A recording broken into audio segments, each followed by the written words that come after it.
Well, greetings, YouTube model people. How is it going?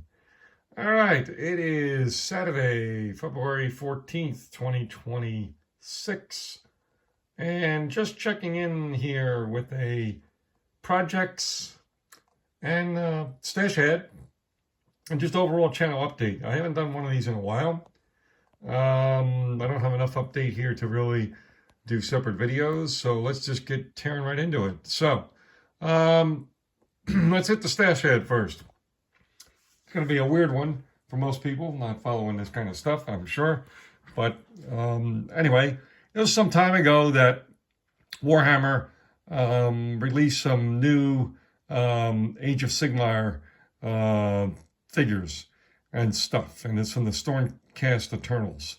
I have no interest in the game or the series or anything like that. I just look at some of the figures sometimes and think they look kind of cool. So one of the figures they showed was this guy here, was the Lord Celestrin.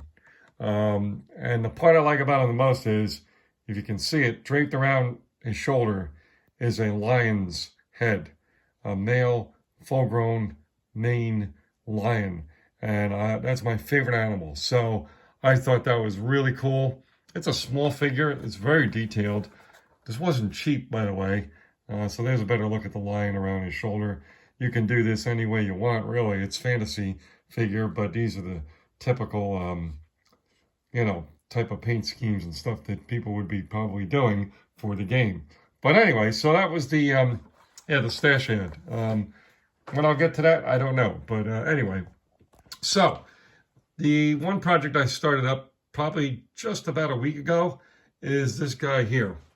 The mini craft models kits. Don't get this kit. That's just my recommendation. It's in 1/144th. Yeah, these parts don't fit well at all.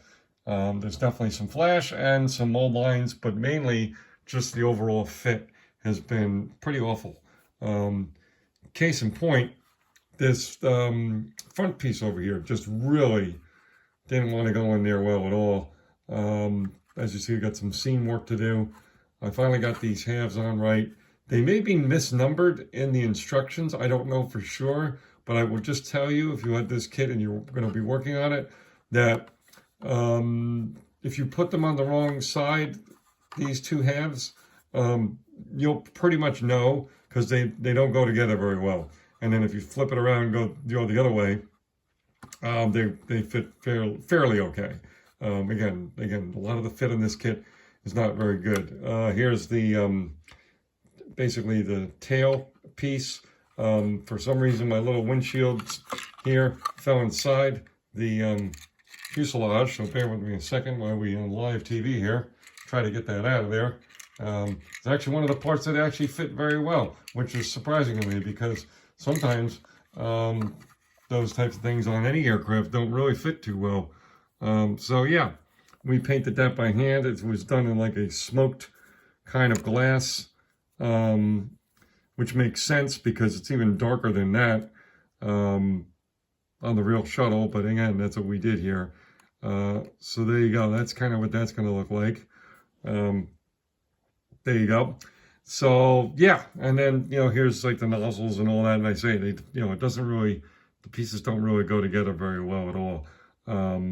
So that's what we've been working on a little bit. I want to bring this to a model show that I think is on April 4th. Yeah, the Mosquito Con show here in New Jersey. I don't really do too many real space subjects, so that's why I thought of doing the space shuttle. I've been wanting to do one for a while. I'll be displaying it as it's basically on the runway, had just landed from a mission.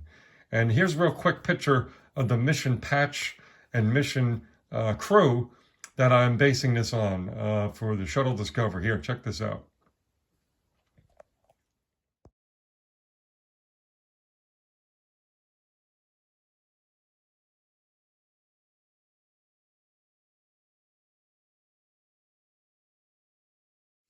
Yeah, so many years ago, when I worked in computer operations, one of my coworkers, he is huge on space and everything, NASA and all that stuff. And we went through the like mission patches. We thought it was intriguing because each mission, the crew creates their own patch.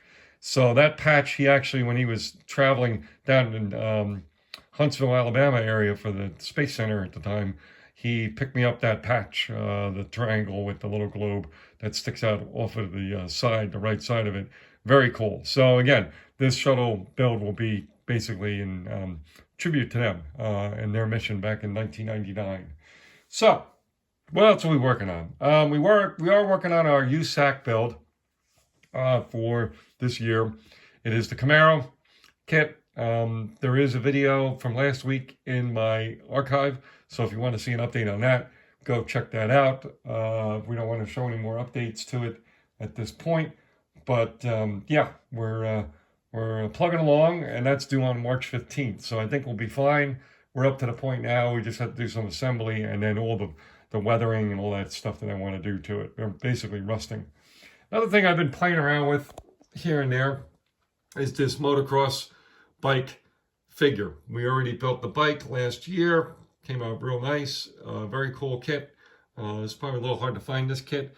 And now I was started to kind of play around with working on the figure. I started this last year a little bit in between projects. So he's all glued for the most part, and his main color's painted. And then I painted his shin guards here, along with some like leather straps and buckles and things. Just my own take on that. And then we had to get into the rest of it. One thing I'm definitely happy with is this little eyewear that he has was just basically blank. It didn't have clear glass on it. So I went and cut a very thin piece of clear, transparent, sheet. And strangely enough, and I would not suggest this, I mean, or at least if you do, be very careful with it. I've used it before as well. So to get this piece and to be curved in there like that and to glue in place, to use a white glue of some sort or whatever would be almost impossible. You need something that kind of cures fast, right? So I actually used the Tamiya Thin to do that. Not a lot of it, very little of it, just on the edges. And I was able to do that and hold it in place for about a minute and a half, and it took, but it didn't crawl me crazy or any kind of weird reactions on the clear part. It actually looks very good.